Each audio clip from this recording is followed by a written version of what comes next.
Nah, kalau ini penjelasannya Alpot tentang pribadi yang sehat dan matang. Ayo kita ukur diri kita sudah sehat dan matang apa belum. Yang pertama, orang yang pribadinya sehat dan matang itu ada perluasan perasaan diri. Ini lawannya egois. Orang mateng itu, orang jiwanya sehat itu ndak egois.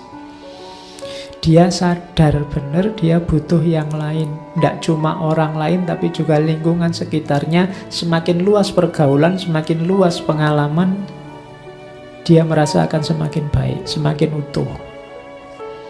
Nah, ini orang mateng. Beda sama egois. Orang egois itu sebaliknya, dunia disuruh datang padanya semuanya. Dia merasa bahwa dia orang sangat penting, maka yang lain harus ikut dia. Itu orang egois. Cirinya orang mateng yang pertama ini. Jadi kalau kalian ingin berpartisipasi terus, ingin nambah teman terus, ingin keluar terus, meluaskan wawasan, meluaskan pengalaman, menandakan kamu matang dirimu, sehat jiwamu. Tapi kalau kamu mikirnya dirimu sendiri terus, yang lain kamu bayangkan harus ikut dirimu, semua kamu ukur pakai kacamatamu, mungkin kamu perlu menyehatkan mentalmu lagi. Yang kedua, hubungan dengan orang lain hangat. Saya tidak tahu ya menjelaskan hubungan yang hangat itu gimana. Ya akrab lah ya, intensif, enak. Persahabatannya renyah, apa maneh renyah itu. Ya pokoknya enak lah, kalian ngerti ya. Intim, punya banyak sahabat. Kan banyak orang yang tidak bisa punya sahabat, nggak bisa punya teman. Nah, cirinya orang dewasa mateng itu bisa intim, bisa akrab dengan siapa saja. Jiwamu sehat berarti.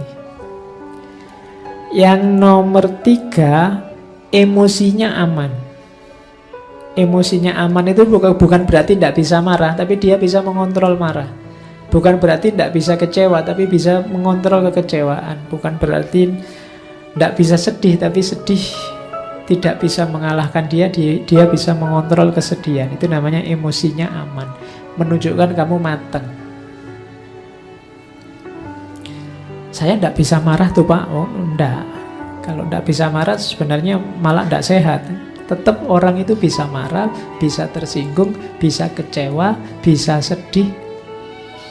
Saya seneng terus Pak, ketawa terus Pak, malah tidak waras. Kadang-kadang juga ada masalah, terus kamu kepentok, terus kamu sedih. Kadang-kadang juga kecewa sama orang lain, kadang-kadang kecewa sama dirimu sendiri, biasa. Tapi kamu bisa ngontrol. Nah, ini namanya emosimu aman. Orang yang pribadinya matang itu emosinya aman. Marah sih, tapi bisa tak kontrol, tidak diekspresikan lewat kata-kata yang merusak atau tindakan yang merusak. Tapi marahnya tetap. Ada temanmu bikin kamu marah, kamu nggak perlu maki-maki, nggak perlu tinggal. Ya boleh kamu bilang, saya marah loh ini, tidak apa-apa. Kalau gitu kan tidak apa-apa, biar temanmu tahu kalau marah. Tapi emosimu aman, terkontrol. Oke. Terus yang keempat, persepsinya realistis. Jadi melihat sesuatu itu objektif, tidak didramatisir, tidak juga dilebih-lebihkan, dikurang-kurangi. Orang yang realistis itu lebih bahagia, melihat kenyataan apa adanya, tidak ditambah-tambahi. Ya, kayak kamu sama pacarmu itu lebih enak realistis. Kalau pacarmu tanya, aku paling cantik nggak di dunia? Ayo jawab aja, ya enggak, yang lebih cantik juga banyak, cuma yang mau sama aku cuma kamu. Loh. Itu kan lebih realistis daripada kamu bohong. Wah, kamu satu-satunya, kamu yang melanda. Itu mesti bohong. Tidak realistis. Dilihat saja kenyataan apa adanya, kan begitu. Itu lebih enak daripada ya itu tadi, kamu pakai nipu-nipu, pakai gombal-gombal, nanti kecewa loh. Aku sekarang gemuk ndak? Itu jawabnya susah ya kamu. Kan banyak yang tanya gitu. Ya, ndak apa-apalah kamu sekarang berbobot kalau menurut saya misalnya. Oke, tapi ndak apa-apa, tetap menarik kok, kan ndak masalah. Ya. Oke. Ya kadang-kadang kan pertanyaan-pertanyaan itu jawabnya kamu susah. Yang menarik dari aku apa sih? Dengan kamu mau jujur gimana, ndak jujur gimana, jadi susah. Sudah jawab realistis saja sambil kamu kasih alasannya apa, ndak masalah. Alah, berat badan itu bagi aku ndak segalanya misalnya, kan ndak masalah. Itu lebih realistis, lebih enak untuk jiwamu, untuk psikismu. Terus punya keterampilan untuk menyelesaikan masalah atau tugas, itu lebih enak, lebih matang.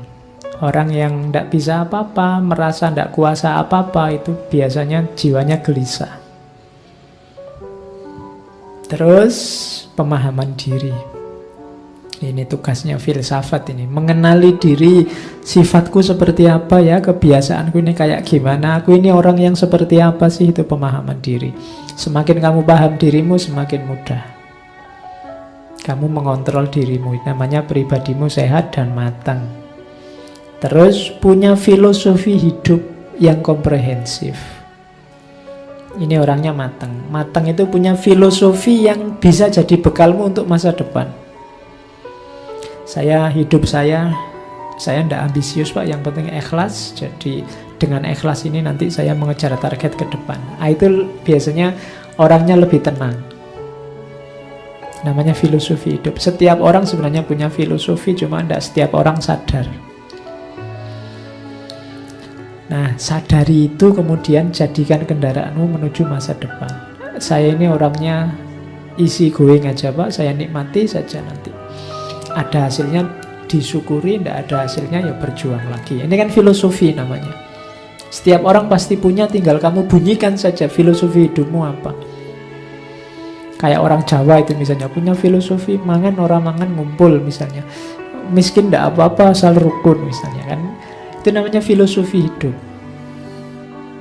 Nah, sadari itu kemudian kendarai itu untuk kesuksesanmu di masa depan. Karena ketika itu disadari mungkin lebih produktif. Jadi itulah kepribadian yang sehat dan matang.